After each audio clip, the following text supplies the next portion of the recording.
What's up mga ka-technician? Nagbabalik ang DIY Pinoy Technician. Sa mga hindi pa nagsusubscribe niyo, subscribe na kayo. Click ang notification bell button, click nyo at like nyo rin ang mga videos.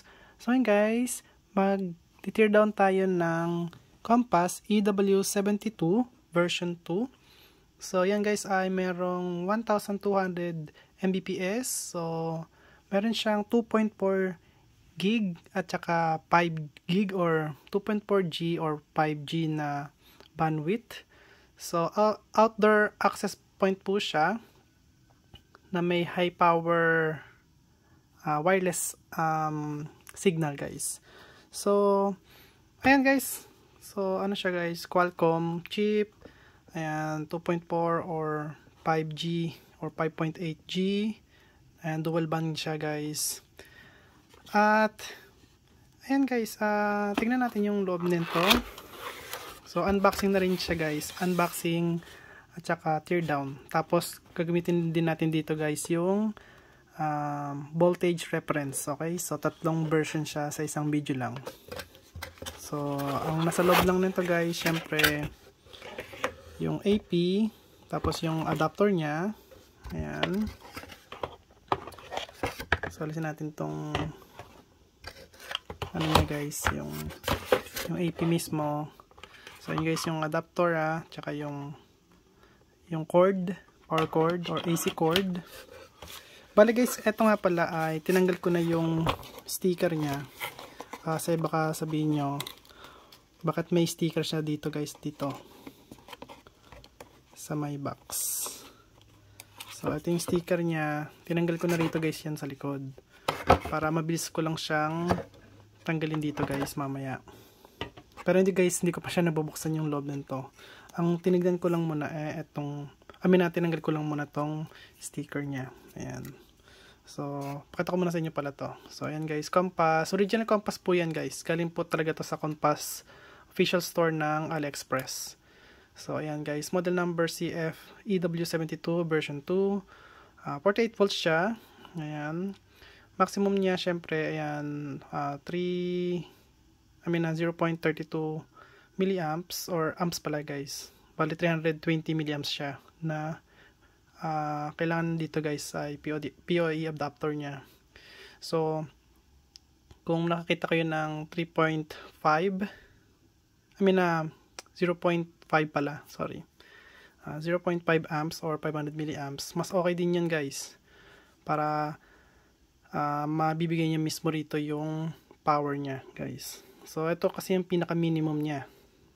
Okay? Kasi baka sabihin nyo, ito na ba yung maximum? Hindi guys. Ito yung pinaka-minimum niya. 48 volts max. Pero ito yung minimum niya. 0.32. Okay? So, yan lang yung pinaka-minimum. So, address niya, IP address na 192.168.10.1 admin and admin. Ayan. Username tsaka password. So, careful guys kung walang nakalagay dito sa likod about ito dito guys sa may PoE nya LAN tsaka 1. Careful kayo dyan guys, okay? So ayan siya guys. And then syempre may kasama siyang antenna. Syempre ito guys, itong antenna to ay 2.4G tsaka 5G na yan. Pinagsama na. Okay? Ito bang antenna to pwedeng gamitin sa 2G? Oo guys, pwedeng gamitin sa 2G to. Pwede rin to gamitin sa 5G lang. Okay? Kasi isang antenna lang siya guys. Tapos ito yung rubber niya para sa weather. Ayan. Para masil yung ano niya guys dito. Dito yan yung nilalagay. Para silyado. Tapos yung metal tie clamp or kasi yung sa atin 'di ba tag dito yung zip tie guys. Ito guys ay metal naman. Tapos kapag nilagay niya sa bato or nilagay niya sa wall, nilagay niya sa wall ay ito. May kasama na siya niyan to guys. And then mga manual at saka warranty. Ayan. Warranty card tsaka manual. So, ito guys, hindi natin kailangan to. Marami namang video dyan tungkol kung paano ikabit to, pero bigyan ko na rin kayo ng idea kung paano ikabit to para hindi kayo maligaw. Dito lang, kahit isa lang nito guys. So alisin nyo to, kakabit nyo to rito. Okay, dito kinakabit to ha. Hindi po ito kinakabit sa wall mount, kasi baka ilagay nyo rito yan. Hindi po yan dyan ha. Dito po yan, dito. Ganyan siya. Higpitan nyo. Okay, hand tight. Higpit hand tight siya guys. So para pag yung ulan or bumagyo, yung tubig dire-diretso lang dito guys. Kasi kapag walang rubber yan dyan, tanggal. So pag walang rubber yan dyan, kung tignan nyo guys, pagka wala siyang rubber, ayan, papasok yung tubig dito sa loob, mapupuno to ng tubig. Okay, so kailangan nyo ng rubber na to. Ito, weather rubber. Ayan. So alisin na natin to rito.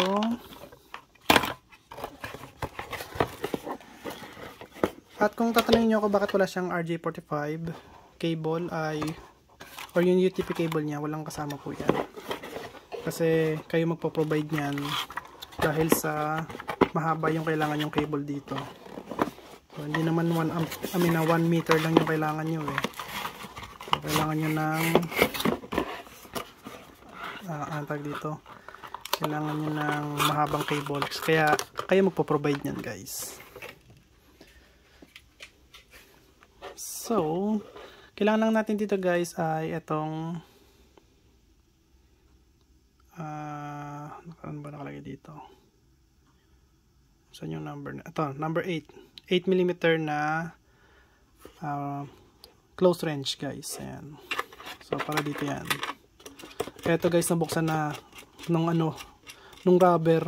Tumikit yung rubber. Nabuksan agad siya. So, ayan.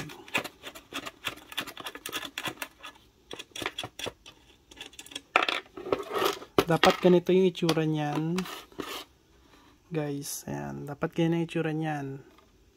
Tignan nyo yung itsura niyan ha. Kasi may nito.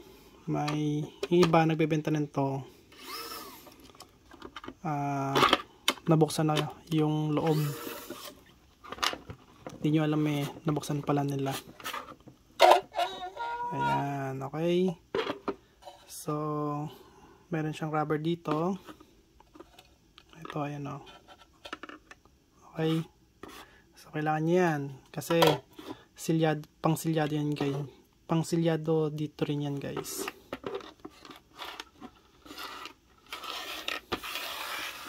Lagyan natin ito sa likod. Ayan.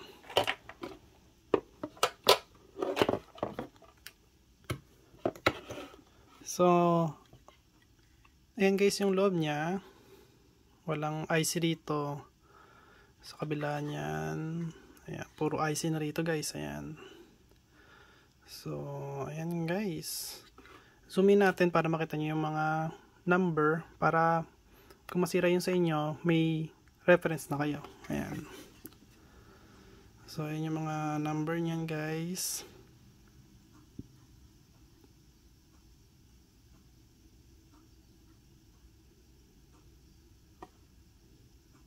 Ayan guys. So, ayan, tingnan nyo mabuti para may pampalit kayo kung sakaling pumutok to na wala na yung number. Ayan, pwede nyo palitan yung mga number na yan.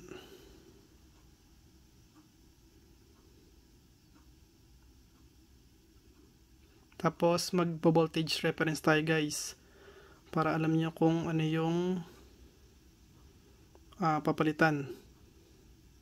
Sorry. Para alam nyo kung ano yung papalitan tuloy. Para alam nyo kung nasaan yung mga voltage na kailangan guys.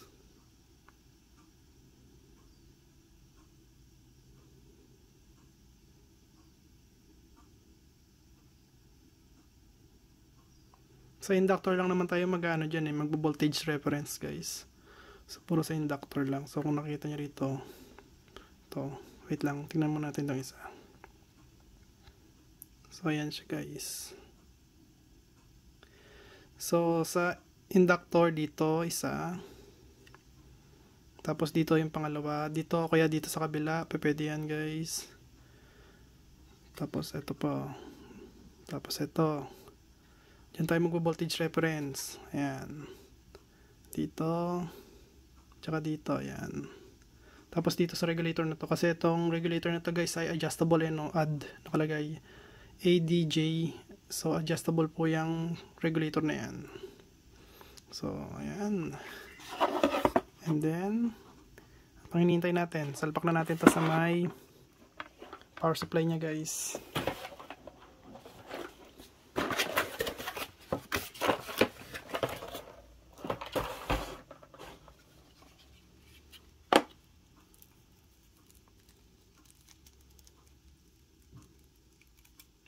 Pagka nag-voltage, check kayo guys, make sure walang mga metal sa ilalim nito guys ha. Sa ilalim ng ano nyo, ng lamesa. Sa mga pinagpapatungan nyo, kailangan walang metal. So, ayan guys. Sabi ko sa inyo about dito. Sana yan? Ayan guys, so walang nakasulat. So ngayon, titignan natin kung nasaan yung POE niya. Sana ba yung ano? Wala na. Well, dito makikita ko naman kung nasaan siya eh. So, yung POE niya, nandito. Ito.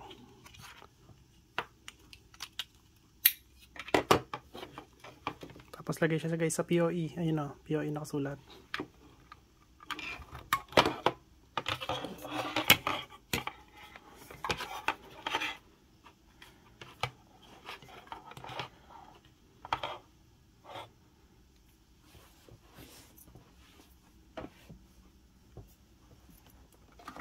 Saksak na natin.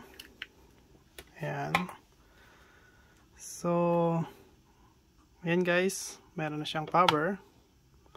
So, tingnan na ngayon natin kung asaan yung mga i-check natin para sa voltage.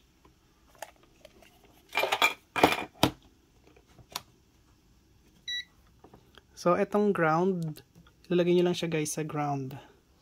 Kahit dito guys, dito nyo ilagay oh. Ito. Ayan. Kahit nakaganyan po siya. Or kahit na nandito yan guys. So sa ganito. Ayan. O kaya dito. Ayan. Ground po yan. So body ground ang tawag dyan. So ngayon, tingnan natin dito guys sa may unahan. Tuturo ko sa inyo guys ha. So check nyo rito. Ito. Ito. Ayan guys ha. So, lagyan mo natin ito rito. Ayan. Hindi niya kasi makita eh. So, dito na lang tayo maglagay ng ground. Tapos, dito guys, kailangan merong 46. Ayan. 46 volts. Bakit boss 46 yan? Kasi, ang pinapasok nito 48 volts. So, kasi diode na to guys.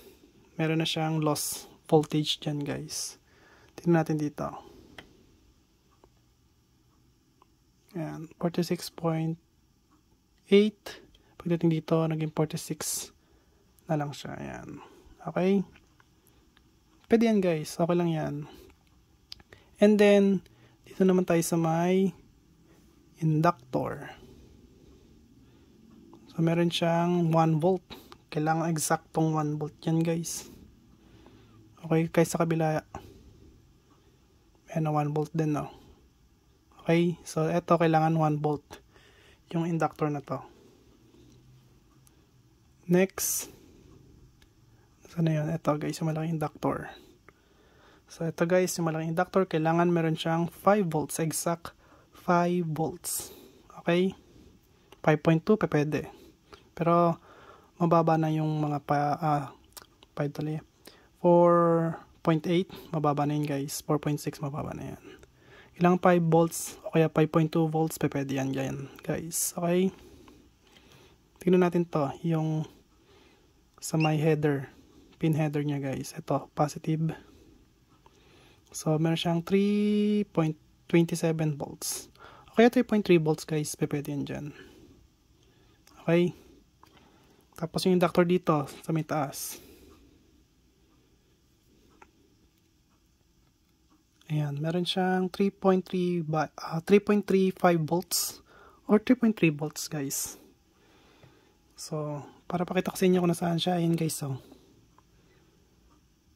zoom in yan, mag-zoom in yan guys. Dito, ayan guys, kailangan exact lang yan guys ha. 1.1 volt. Eksakto, kailangan. Pagdating dito sa kabila, 1.4. Kailangan exact 1.4. Dito, 1.6. Ayan guys. 1.6 volts. Eksakto lang 1.6 volts. Okay? Tapos dito, 1.5 guys. Eksakto 1.5. Okay, ayan guys. So, kitang-kita nyo naman. So, ulitin ko ha. Para kitang-kita nyo. 1.5 dito. Kahit dito tayo sa kabila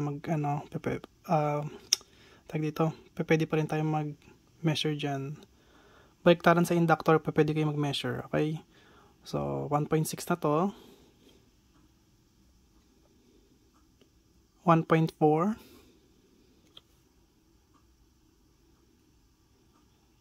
1.1.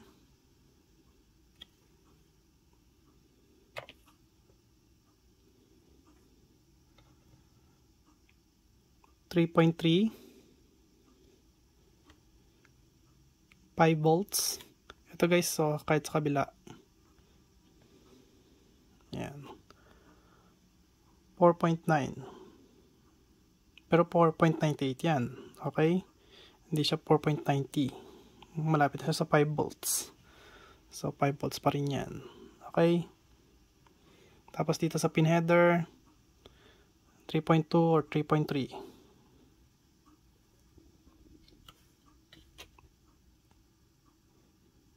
Dito guys, 1 volt. Okay? Tapos dito sa may diode, 46 volts. Sa kabilang diode, 46 volts. Okay? Zoom in nyo lang. Pwede ma-zoom in, promise. Makikita nyo kung saan ko siya tinetest. Okay? Sa mga gusto talagang makita, ito guys, oh. Kailangan kasi ito naka-ground ng maayos.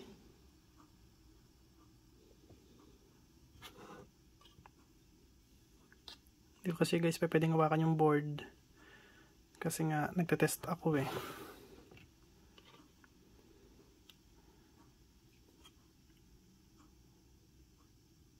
Hindi talaga guys, wala siyang ground. Dito tayo mag-ano ulit.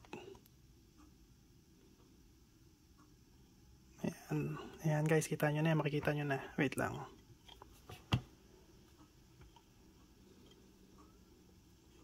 Simula tayo dito sa input. Input and guys.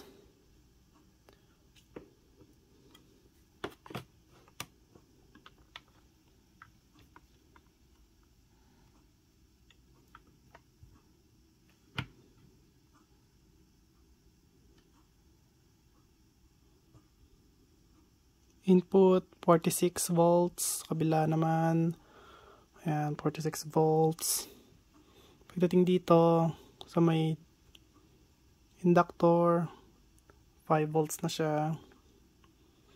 Dito sa may pin header, 3.3 volts guys, 3.2, 3.3, pwede yan. Dito 1 volt. Dito sa kabila 1.1. Eto guys, 3.3. Ito 1.4. Ito 1.6. Tapos ito 1.5. So So, ayan guys, kitang-kita nyo ha. So, ayan yung voltage reference niyan. At kung nagustuhan niyo ang video ko, huwag kalimutan mag-like, share, subscribe. Click notification bell button. Click nyo all guys. Bye. Peace.